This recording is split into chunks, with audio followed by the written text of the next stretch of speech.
በፍራትና በመንቀጥቀጥ ከሚያገለግሉ ከቅዱሳን መላእክት ጋር በአንድነት ያድር። በየጊዜውና በየሰዓቱ ሁሉ ከሚያመሰግኑ ከቅዱሳን መላእክት ጋር በአንድነት ያድር። ዛሬም ዘወትርም ለዘላለሙ። አምላካችንና መድኃኒታችን ሰውን የምትወድ እግዚአብሔር ሆይ ቅዱሳን የሚሆኑ ደቀ መዛሙርትህንና አገልጋዮችን ንጹሐን ሐዋርያትን ወደ ዓለም ሁሉ ዳርቻ የሰደዳቸው አንተ ነህ። የመንግሥትህን ወንጌል ይሰብኩና ያስተምሩ ዘንድ በሕዝብ ውስጥ ያለው ደዌውን ሁሉ በሽታውንም ሁሉ ያድኑ ዘንድ ከዓለም አስቀድሞ የነበረውን የተሰወረው ምስጢርህን ያስተምሩ ዘንድ አሁንም ጌታችን አምላካችን ሆይ ብርሃንንና ጽድቅህን ላክልን። የሐሳባችንን የልቦናችንን ዓይኖች አብራልን። የከበረ የወንጌልን ቃል በመጨከን እንሰማ ዘንድ የበቃን አድርገን የምንሰማ ብቻ አይደለም እንደሰማን ልንሰራ ነው እንጂ ስለ አንዱ ፈንታ 30ና 60 መቶ ያማረክ በላያችን ያፈራ ዘንድ የወገኖችህንም ኃጢአት አስተሰርይ ዘንድ ለመንግሥተ ሰማያት የበቃን እንሆን ዘንድ ሃሌሉያ።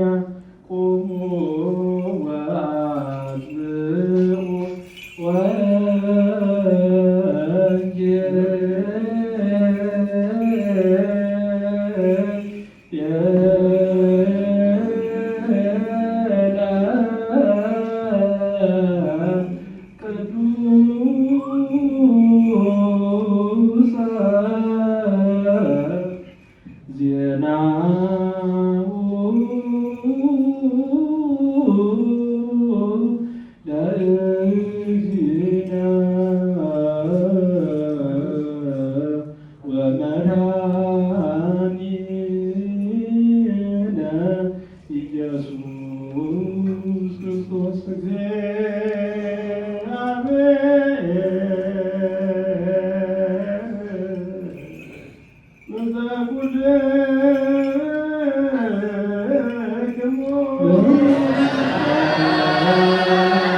የዮሐንስ ወንጌል ምዕራፍ 5 ከቁጥር 1 እስከ 21 እስከ 25። ከዚህ በኋላ የአይሁድ በዓል ነበረ። ኢየሱስም ወደ ኢየሩሳሌም ወጣ።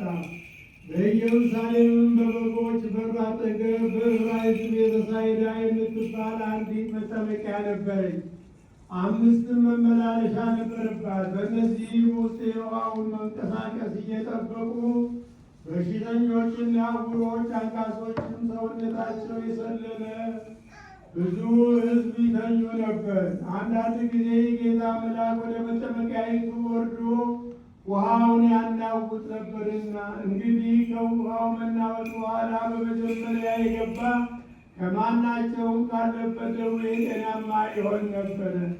በዚያም ከ38 ዓመት ጀምሮ የታመመ አንድ ሰው ነበረ። ኢየሱስ ይህን ሰው ተኝቶ ባየ ጊዜ እስካሁን ብዙ ዘመን እንዲህ እንደነበረ አውቆ ልትድን ትወዳለህን? አለው። ድውዩም ጌታ ሆይ ውሃው በተናወጠ ጊዜ በመጠመቂያይቱ ውስጥ የሚያኖረኝ ሰው የለኝም፣ ነገር ግን እኔ ስመጣ ሳለሁ ሌላው ቀድሞኝ ይወርዳል ብሎ መለሰለት። ኢየሱስን ተነሳና አልጋህን ተሸክመህ ሂድ አለው። ወዲያውም ሰውዬው ዳነ፣ አልጋውንም ተሸክሞ ሄደ። ያን ቀን ሰንበት ነበረ። ስለዚህ አይሁድ የተፈወሰውን ሰው ሰንበት ነው፣ አልጋህን ልትሸከም አልተፈቀደልህም አሉት። እርሱ ግን ያዳነኝ ያ ሰው አልጋህን ተሸክመ ሂድ አለኝ ብሎ መለሰላቸው። እነርሱም አልጋህን ተሸክመ ሂድ ያለ ሰው ማን ነው ብለው ጠየቁት። ዳሩ ግን በዚያ ስፍራ ሕዝብ ስለነበሩ ኢየሱስ ፈቀቅ ብሎ ነበርና የተፈወሰው ሰው ማን እንደሆነ አላወቀውም።